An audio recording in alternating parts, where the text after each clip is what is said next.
The Enlightenment process is a beautiful, beautiful process. This evening I'd like to talk a little bit about that. In Zen, there is some pictures called In Search of the Ox. It's very well known. And in the first picture, the man is taking care of business, but behind him, peeking around the corner, is the ox. He doesn't know it. He doesn't see it. The ox is his higher self. In the next picture, he sees the ox. This is when people have their first spiritual awakening. And it happens a little differently for everyone, depending on the person, but they have a spiritual awakening. They realize that there's something more to their life than what they have experienced. Their whole life, they've been trapped in news, weather, sports, sex, drug, rock and roll, religion, politics, family, business.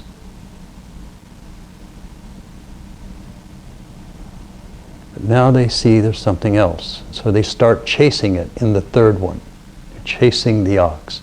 This is where a person, say, in today's world, might go to a spiritualist church for a while, then they might go take some transcendental meditation classes, then they might go to some Zen workshop, and then one day they walk in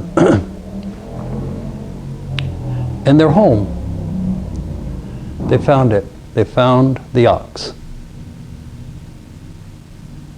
They found where they fit.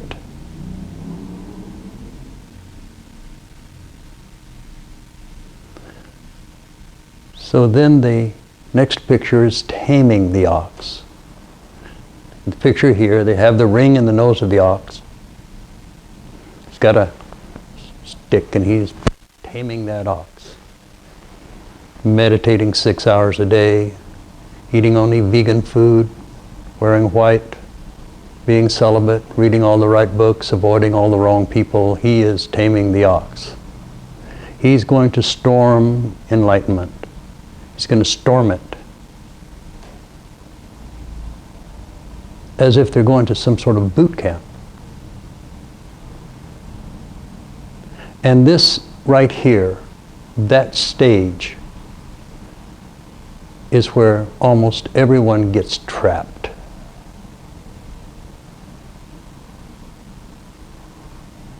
They're so busy trying to do their zazen that they forget to meditate. So busy counting their mantras.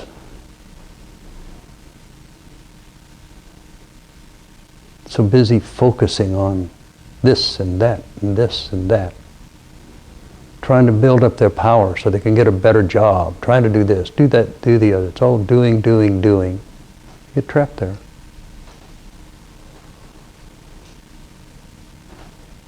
But the next picture, he's riding the ox.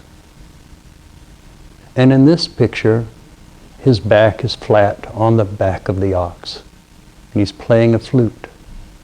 And all he sees is the trees coming by, maybe a building, roof or something.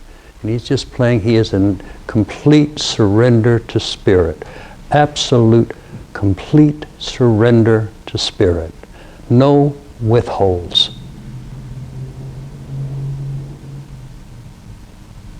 Wherever spirit takes them, they go.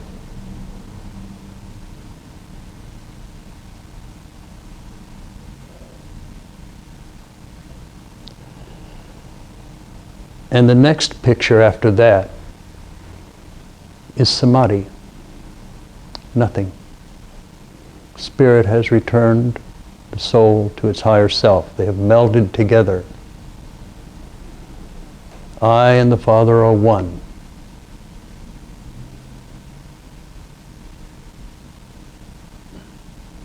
And then in the next picture is contemplation. Because after samadhi, you find yourself back in your body. But there is no more ox in that picture. The ox and you are one. There's no separation. Then it's just figuring out what to do with it. Play music, or compose music like Beethoven.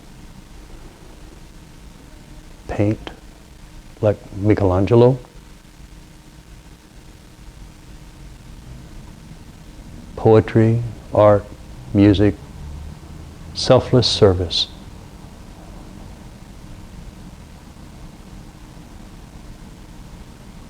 Enlightenment is expressed in so many ways.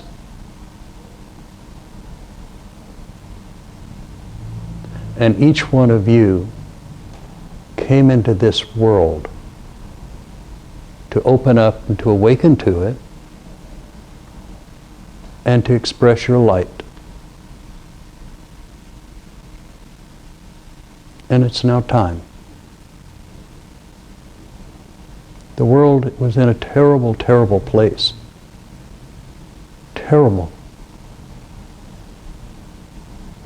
And then, it's going to sound very New Agey, but it's what I saw. In 2012, the world ended. It ended with a simple stroke of energy. And that energy was transparency.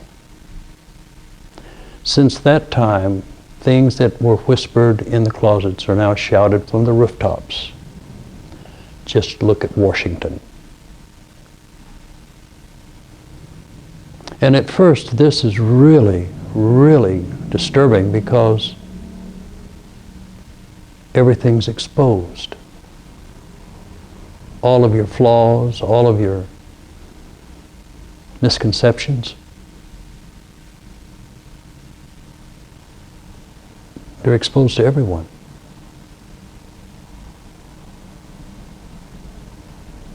But for those that have been on the path and gone through these various stages, they've already cleared themselves out when they went into samadhi.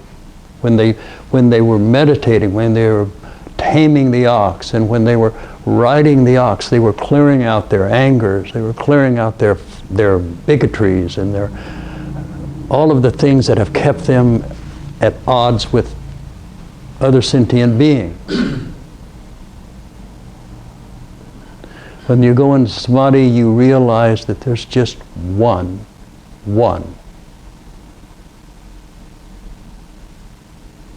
Expressing itself in a dream, made up of itself. And the dream is that of the dance of Leela, of creation. It's a simple dance. It starts with Brahma, which is before things.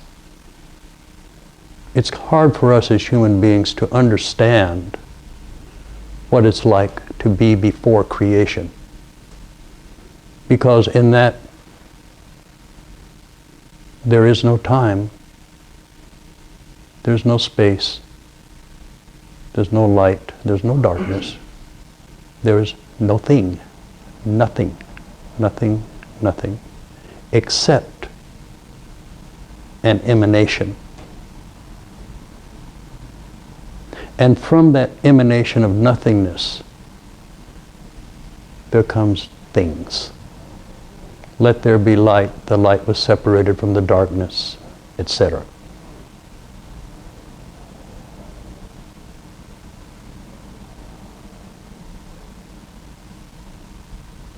So things happened, and when we have things, we now have moved into the world of Vishnu. Vishnu dances through time and space and things.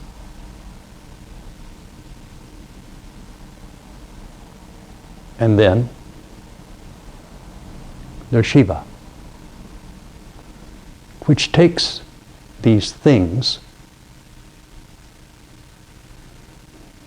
dissolves them back into nothing, where the cycle begins again. And this cycle begins very quickly. It actually happens, my guess is at the speed of light. So the entire universe is created and dissolved at the speed of light. And our consciousness moves through this at a much lower rate. So to us, instead of single pictures, it looks like a movie. We are sentient beings. We are holy beings. We come as an emanation from the divine. We are the divine, expressing itself in a human form this time around. And we find ourselves in a world with other sentient beings that vibrate very much like we do, enough that they have the same form that we have.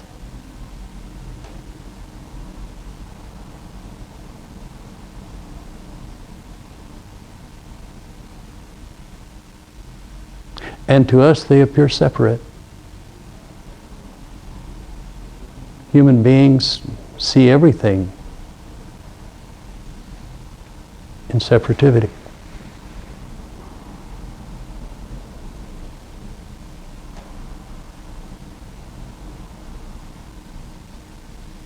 But your higher nature is more than that. Your higher nature is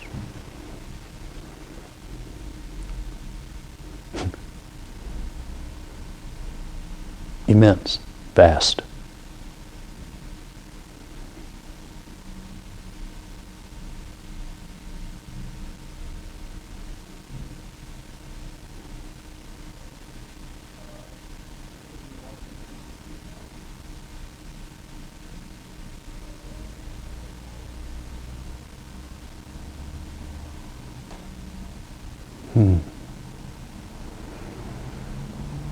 When Buddha became awakened to enlightenment, in that moment, he realized that he was enlightened. He also realized that he had always been enlightened, and that he would always be enlightened, and that everyone and everything was enlightenment, had always been enlightenment, would always be enlightenment.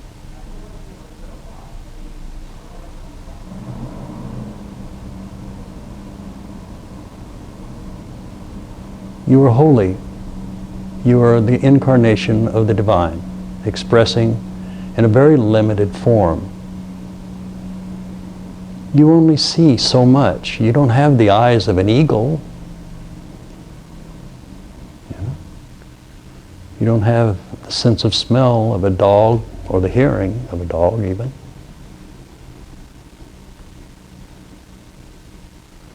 Your whiskers, if you have them, aren't as sensitive as those of a cat. I could go on and on. We're limited. We're limited inside these bodies. We're limited by our mental capacity. We're humans. Or are we? I think we're more than that. Human condition is a very temporary situation, and it's always changing if you haven't noticed.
So this evening is dedicated to the awakening process. Enlightenment isn't anything you attain to. You simply wake up. You're already enlightened. You just have to wake up. Well, how can I wake up? I got all this goop in my eye. Well, you've got to clear out the goop. The goop are your attachments. Your attachments to how you think things ought to be.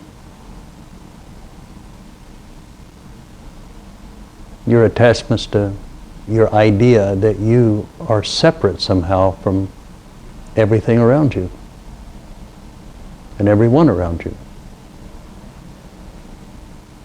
You've crawled inside the six-windowed house, your five senses and your mental capacities, and you're looking out through all of these limitations, trying to create forms, trying to create little worlds, trying to seek things outside of you that you think will make you happy.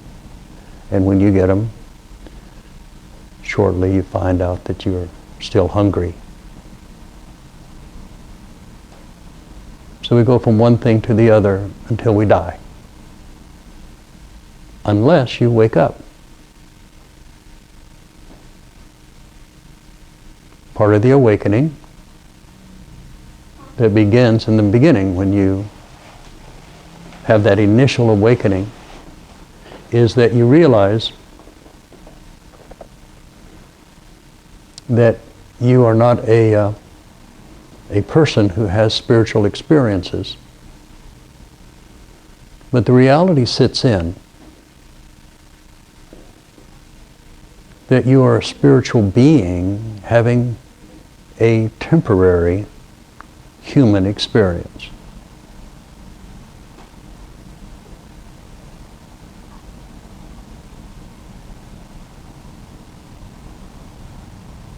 That's a big awakening right there. It like turns around. It turns around from someone who's trying to seek God to find out that God is within them all the time.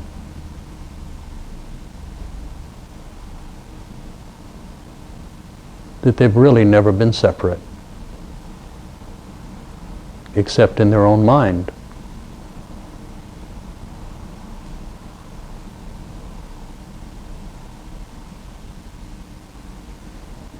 Raise it up a little higher.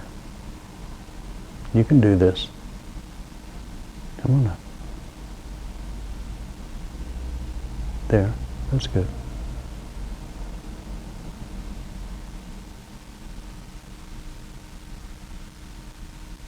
Stop your thought.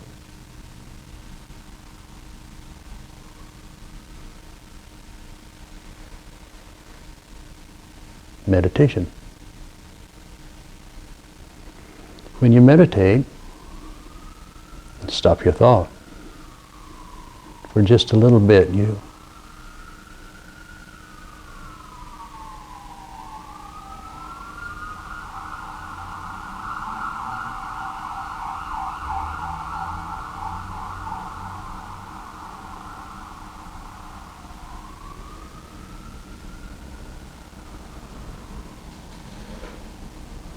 realize the dissolution of yourself, of what you think and who you are. And you come into an awakening that you're much more than that.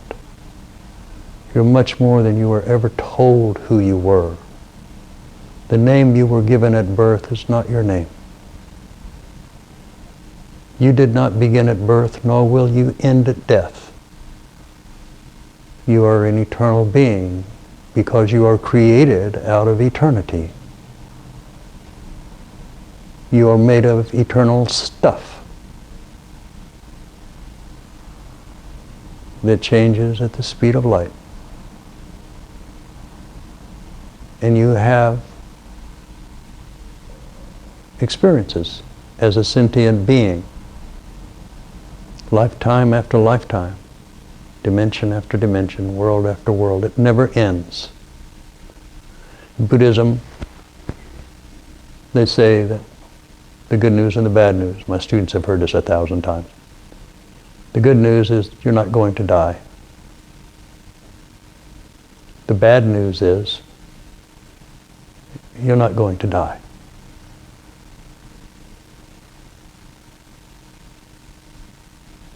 So what that means is you have the moment. That moment sometimes will be birth. That sometimes moment will be decay. That might be death. But you are eternal. You are without beginning and ending because you are made in the image and likeness of the Creator, which is Brahma.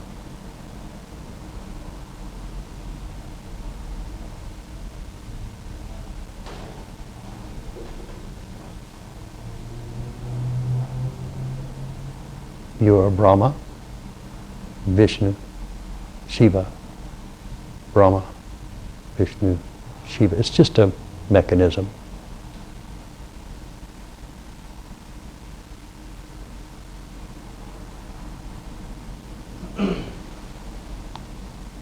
We'll see who can see. People who can see. Let's see, what's this? What's this?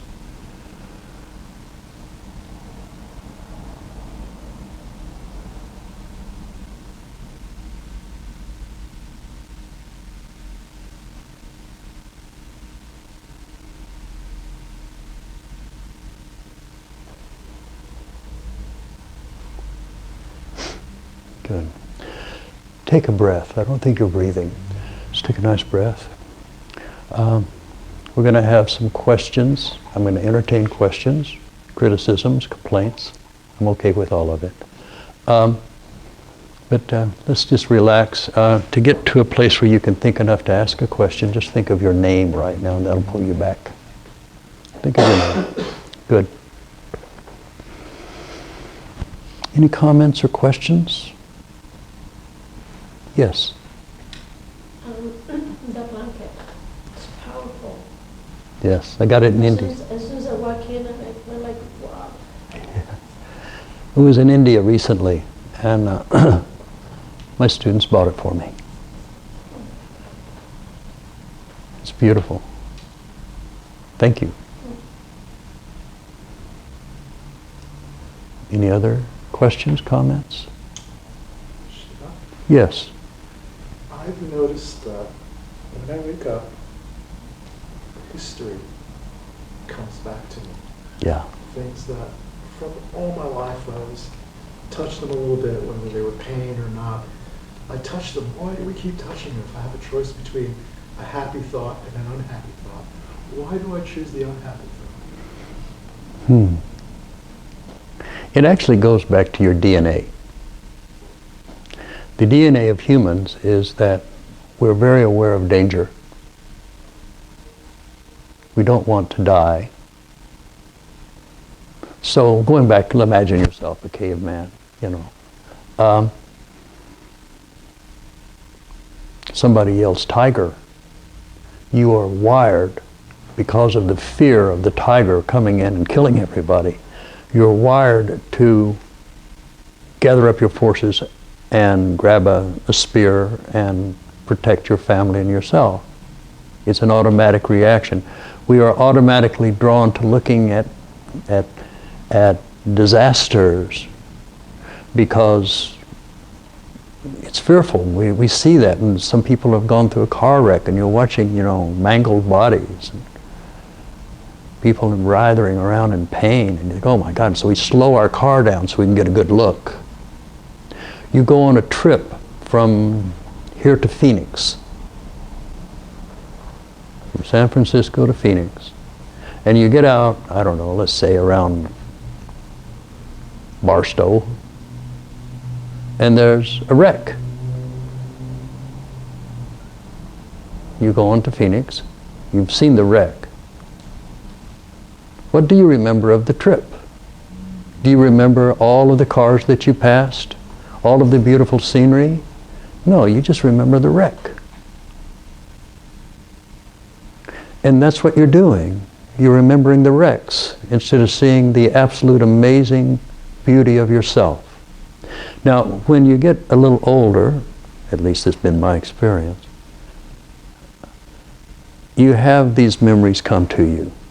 Embarrassing times, terrible times. and they're like a wreck. You just can't get them out of your mind. So what we do in meditation is we take those experiences one by one, and we just turn it over. We dissolve it into Brahma. Just dissolve it. And in its place where you had fear and anger or embarrassment or humiliation or whatever, in that space, you put in the very nature of the divine, which is love. Love is not lower human love. Love is more than that. It's not conditional. Divine love is an alignment with the Dharma. And it's a recognition of the connectivity between you and the spiritual nature of things around you. Pick up a little puppy, you're looking at it, it's wiggling in your hands, trying to lick your thumb. And you just, love. Your romantic partner holds you, kisses you, love. Beautiful sunset, nature, amazing. Your heart opens, you just feel love.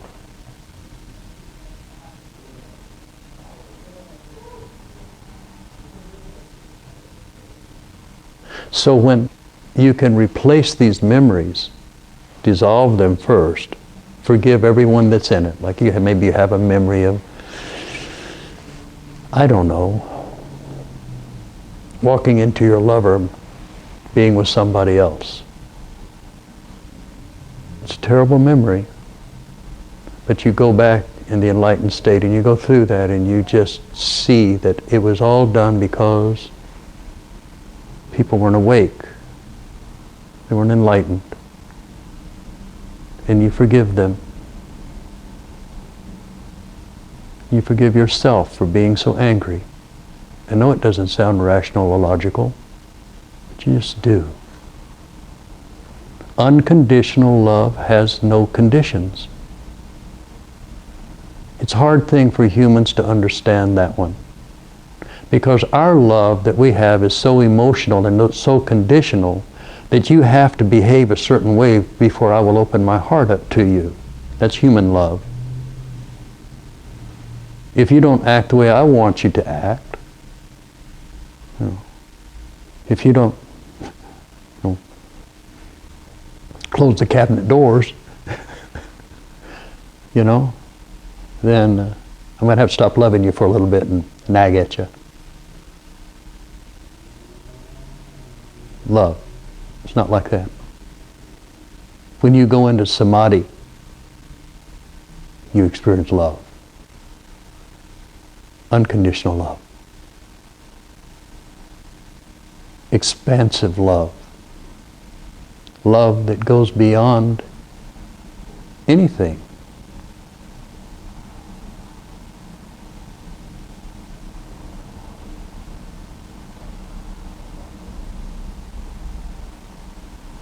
So we go through and we pick up each one of these things, and when you have these, I'm 73. I'm recapitulating my life for about the 10th time right now, but I'm still finding that I'll be,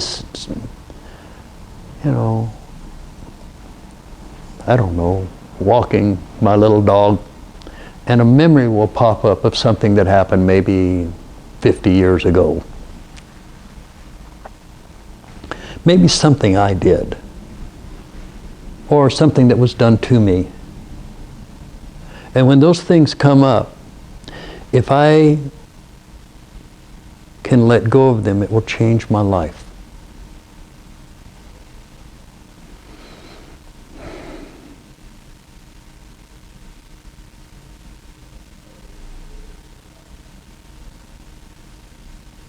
So as you take these things one by one, and you dissolve them in the spirit, realizing that everyone and everything concerned was not in an awakened state of mind, We are the blind leading the blind here, falling in a ditch. But now you're starting to see a little bit. You're starting to wake up. You're starting to become a little aware. And there's nothing left to do in that sense of oneness and awareness except to forgive.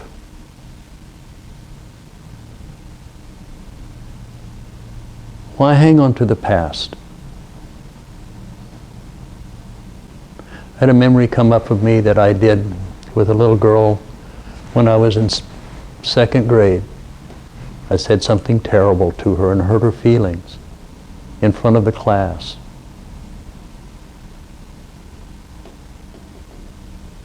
I had to go back and look at that memory and realize that I was just a little boy, afraid that the other boys would think I was wanting to date this girl because I was being friendly with her, so I had to say something bad.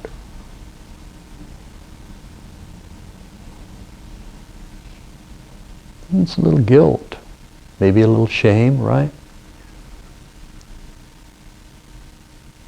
But you know what? I'm not 7 years old anymore. I would never do that again. Why do I need to keep the memory of it? Or the energy of that memory? It doesn't fit me right now. I have grown. I have become wiser. I become more aware, more mature. So why should I feel guilty about something I did 65 years ago? Long time ago. But if I don't get rid of that, then that thing is in me and it colors how I address you. Enlightenment is getting rid of the darkness. It's called an enlightenment process. It's just an awakening. You're awakening up to those, and these memories come up, and you start seeing things that were done to you by and things that you did to other people, and you just look at it now and you feel so weird about it. It's just weird.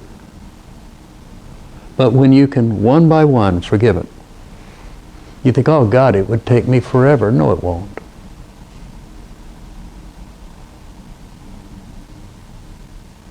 If you, in your meditation every day, would seek at least 2 instances in your life to forgive someone who you didn't want to forgive, and you turned it all into God and forgave everyone, including yourself, for holding on to that nasty energy,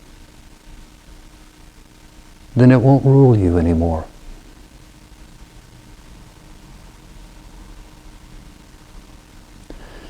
I teach the enlightenment process. We approach getting rid of the darkness inside of ourselves. There will never be world peace outside of you until there's world peace inside of you.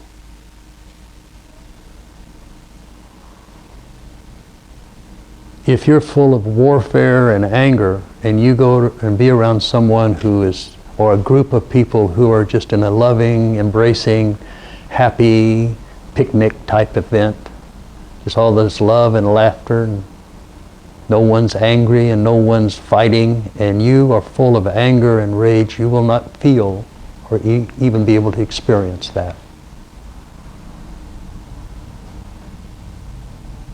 It's all inside of you.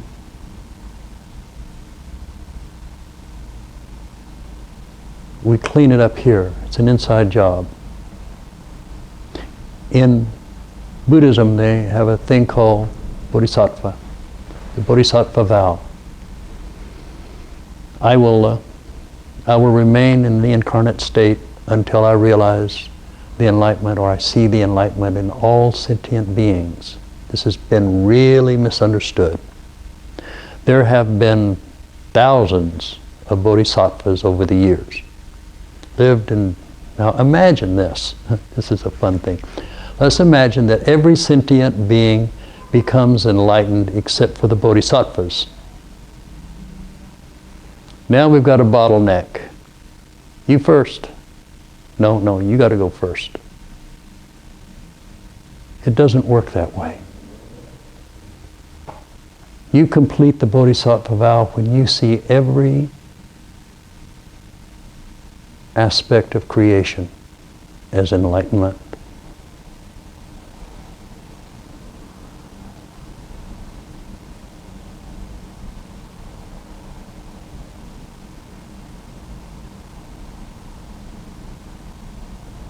If you forgive 2 people a day, or 2 experiences a day, how can I forgive the uncle who molested me when I was only 3?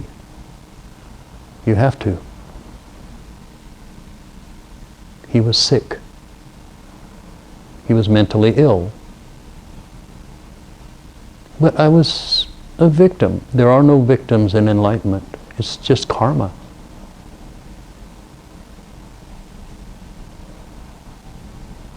In enlightenment, there's no victims. There's no fear. There's no anger.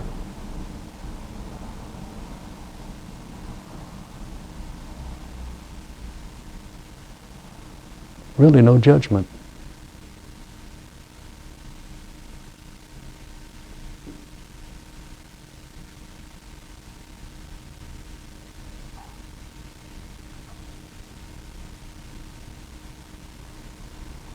So we have to forgive everybody. This is what all the great teachers teach. Christ said, you know, you've got to love your enemies. You've got to pray for them.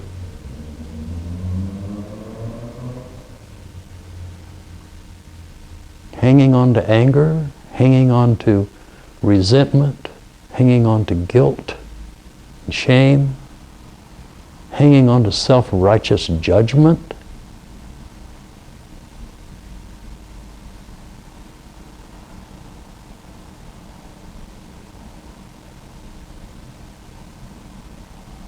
No, don't think so. So, you're in a good spot. You're realizing these things. They're coming up to you. So now you just forgive yourself and forgive them. Totally. And just experience it as the enlightenment process that you went through, that you worked through it, you got rid of some karmas or whatever, you raised yourself up, and now you're going to approach life without that underneath in your subconscious.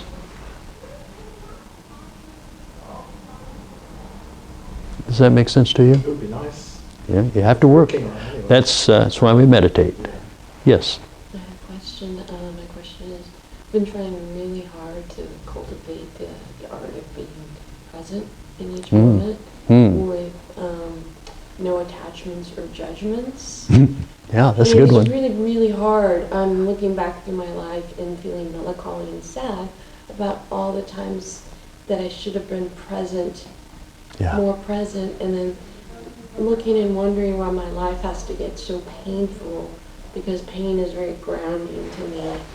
That we talked a little bit about, you know, everything. Why does life have to get so difficult? So I wear a thread, and thousands of times a day I try to bring myself back to the present, but it's because you're so trying, you're escaping, girl. I guess. Yeah, you're escaping. What can I do? Meditate. You have to stop. You have to stop running away. You have to face that thing you don't want to look at, that you're even denying in yourself right now.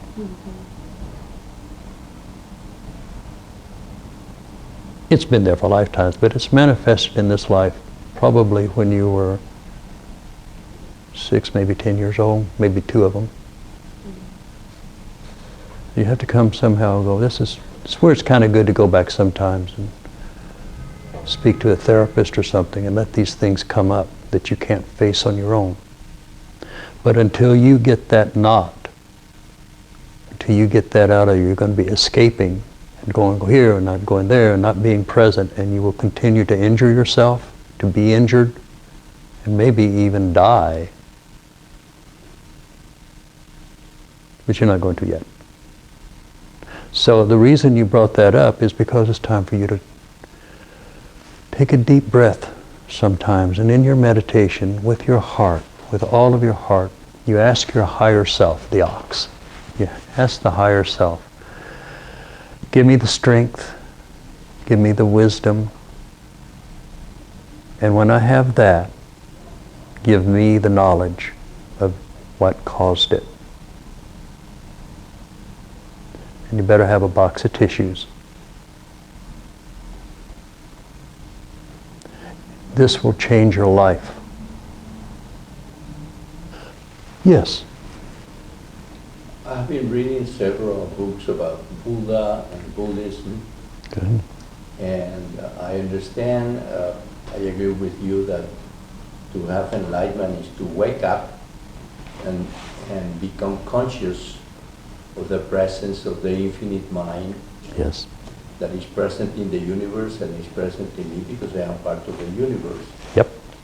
But I never heard the concept of faith, because that presence of that infinite mind, you don't see, you don't hear, you don't feel, and yet you are conscious that is present. But I never saw the concept of faith in any one of the books I have read about Buddhism. Faith. Really? Well, because in Buddhism it's all about realizations.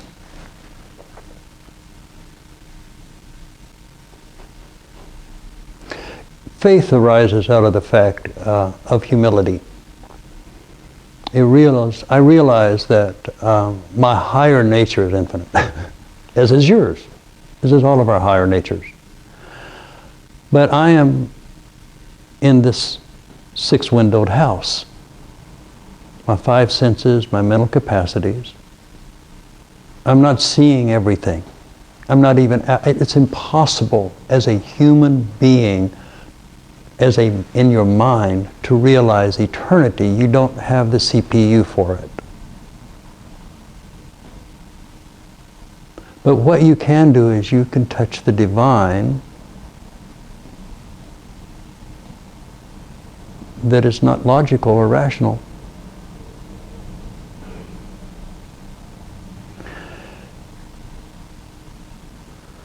So words, I think sometimes words get in our way here, okay? Because I sense me and you are, I think, okay, let's do it this way.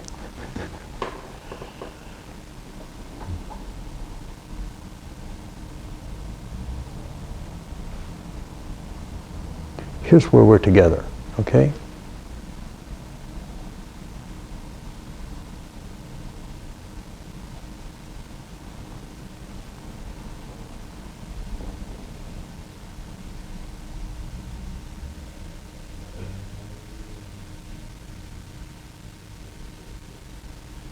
Good.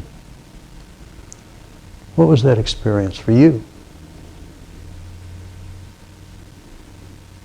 I realized that there is a connection Yeah. between your No person- separation. Huh? No separation, right? Yeah. Yeah? Exactly.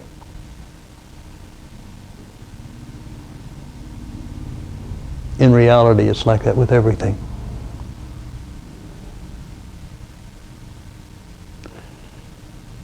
You'll remain unhappy as long as you're searching for something outside yourself. You'll never be satisfied. There's nothing out there that will satisfy this hunger. Christ said, I have water that when you drink of it, you will not thirst again. That's this awakening. We're raised in a society that says, if I buy this car, I'll be happy. Or if I get this job, I'll be successful. If I do this, if I do that. And we do those things. We're chasing what they refer to in Tibetan Buddhism as hungry ghost. You get it, and you get the new car. For the first week, you're polishing it and waxing it and taking care of it. But after 6 months, you take it to car wash maybe once every month or so. The newness, all of that's wore off. The honeymoon is over. And now you're dealing with it again. There was a time in my life when I did a lot of weddings in Las Vegas. I was a minister for many years, but I did weddings, over 2,500 weddings. And I would have people come in front of me. I'm fairly awake at that point. But I could see that they were in love. And I could also see that for most of them, the honeymoon wouldn't last very long. And then they would be stuck with their stuff, and they'd be stuck with their lover's stuff, having to deal with the things that they were escaping from within themselves by trying to find it in somebody else.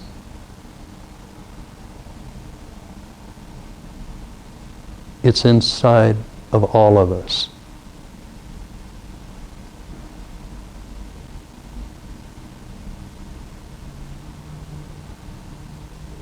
So you've done a good job. You've done your research.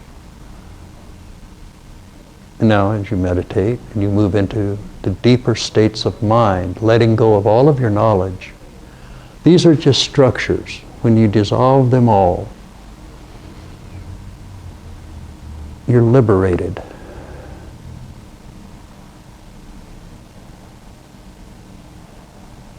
And then you find yourself in the body for just a few more years.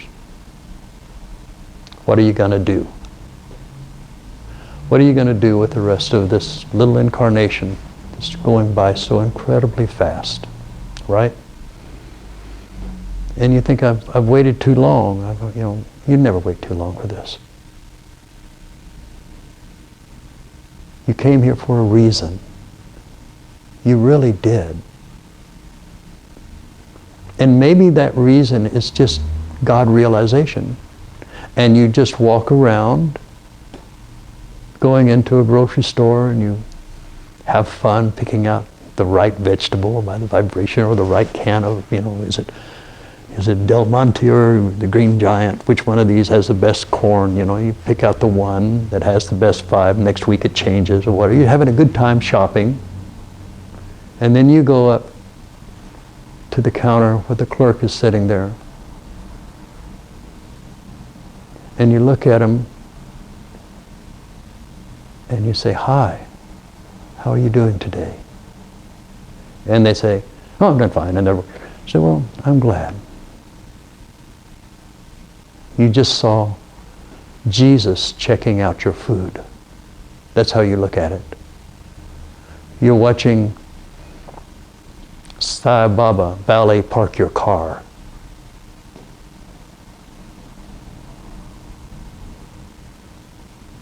You're riding next to Buddha, disguised as a homeless person, on the bus.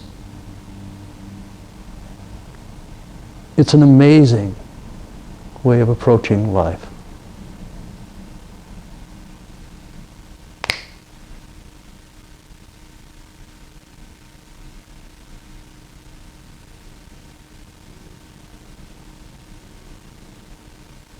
So that's good. Yeah. Just soften your heart. We've all been hurt. We've all had losses, terrible losses. But we can find fullness, forgiveness. You can forgive God for taking your loved ones. God didn't do it. Forgive yourself for thinking you did, or it did, or what it was, or maybe you don't even believe in God. That's okay.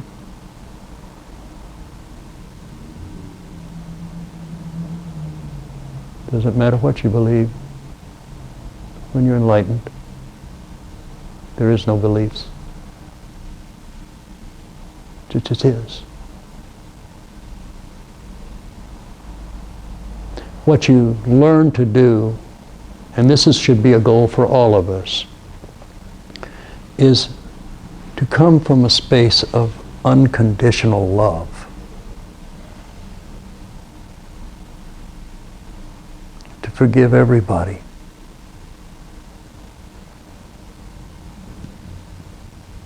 They're living in the nightmare of the day. They're the blind bumping into the blind and striking out and striking back. but you have your eyes open. Like Christ, you're walking through the leper colony, touching the lepers. Some are healed, some are not.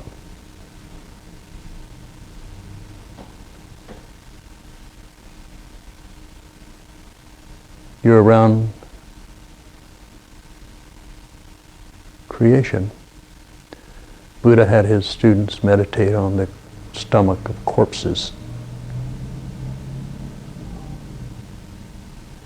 Could you meditate on the stomach of a rotting corpse? You need to start deepening your meditation, because you're still caught in the world, and you could be free.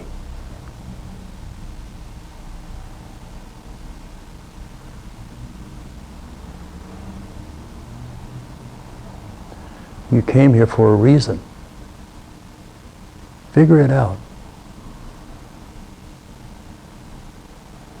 Ask your higher self to reveal it to you.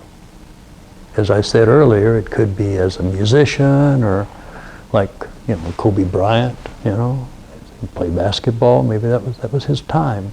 He brought a lot of light and excitement to some pretty dreary and dull lives.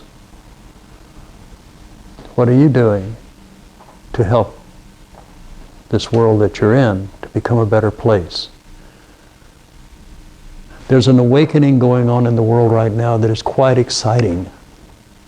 This is a time when that everyone is waking up from their slumber. We're waking up to what we've been doing to nature. We're waking up to what we've been doing to each other. How we've been just not caring. How we walk by a homeless person or someone who's on drugs. We close our heart and send them all kinds of negative, nasty energy for not being clean like we are.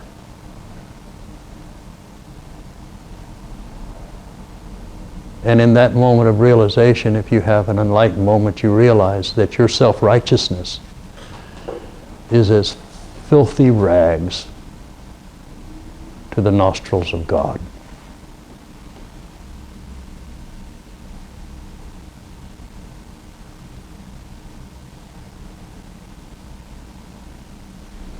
This does not come easy. You have to tame the ox. And once you tame the ox, you have to then get on it and ride it. Let it, Spirit, take you where it wants to take you. If it takes you down to the soup kitchens, you go. If it takes you into the monastery, you go. Wherever it takes you, you go.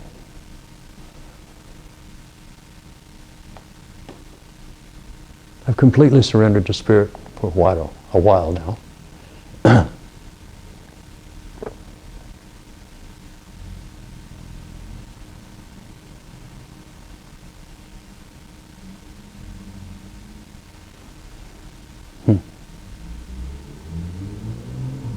Mentioned some pictures of enlightenment with a human and an ox. Yes, Okay. Riding the ox, And yes. the steps were, so my question is, are these in a linear trajectory, or do they happen in a linear trajectory? Or can people oscillate among the different stages, back and forth and moving to this one and then to this other one and then coming back? Yeah. Or is it a linear one? It's both. It's both.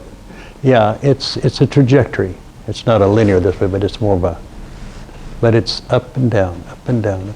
But if you look at your life from where you're at right now, from where you began, you'll see that there's been a trajectory for your soul. It's been going in a certain direction. It had to go through a lot of things. You had to become a parent, or all kinds of things we get caught up in. But each one of those things woke up something inside us, or let us complete something karmically or whatever, that allowed us to awaken a little bit more. So it's up and down. And when you're riding the ox, this requires, first of all, a pretty strong spiritual practice. That's why we have to tame it first. We have to become familiar with the ox. So this is why when you get to a teacher, they'll say, oh, just me, no other teacher, just me. This is the ox you're going to be riding, so you got to do it this way. And then when you follow the teacher, traditionally, a teacher will have a bunch of disciples. And when one of them has finally surrendered to the ox, the teacher immediately banishes them from the community. They've outgrown the nest. They don't need to be there anymore. You don't find enlightened teachers as devotees. They have devotees, but they're not devotees. Except maybe of spirit. That's the only devotee they're at. It's an awakening process. You can't skip steps. There's an awakening, a chasing, taming, and then a surrendering to spirit. And in that surrendering, you keep surrendering. Maybe years, maybe minutes, I don't know. Depends on the individual, but you keep surrendering to spirit until one day you just go away. Everything leaves. When I was in Scotland a few years ago, I had a meditation. And in the meditation, it was like a dream. It was a very strange meditation, in which I was standing before this eternal flame on an altar.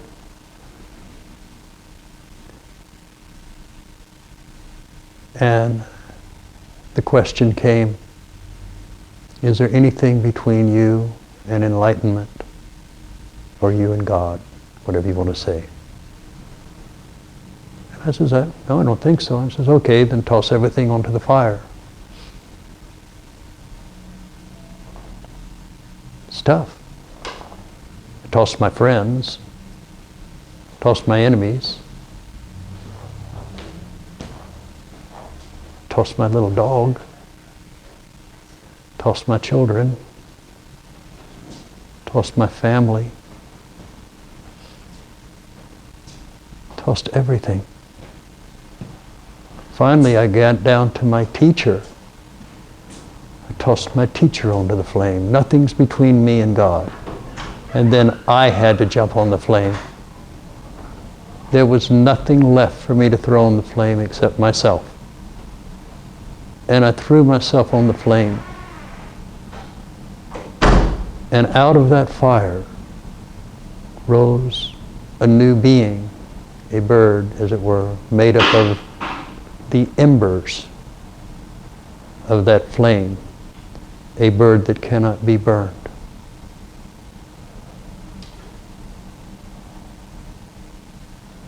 I'm a jealous God. You can have no other gods before me.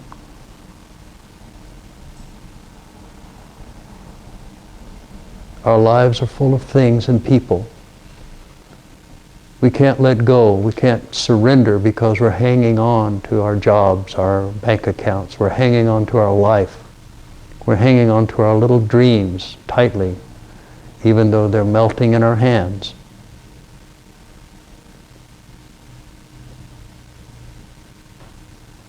That's how it is when you start to awaken, and as you let go of it all,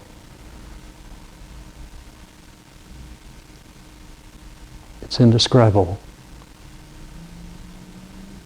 It's like describing a beautiful sunset to someone who's been blind from birth.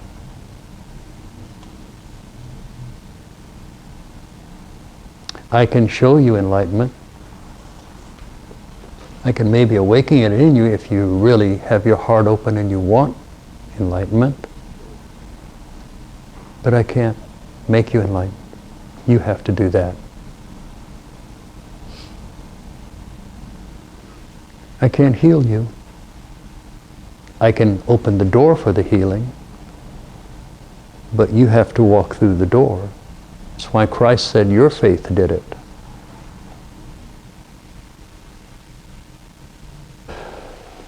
Good. Namaste. Namaste.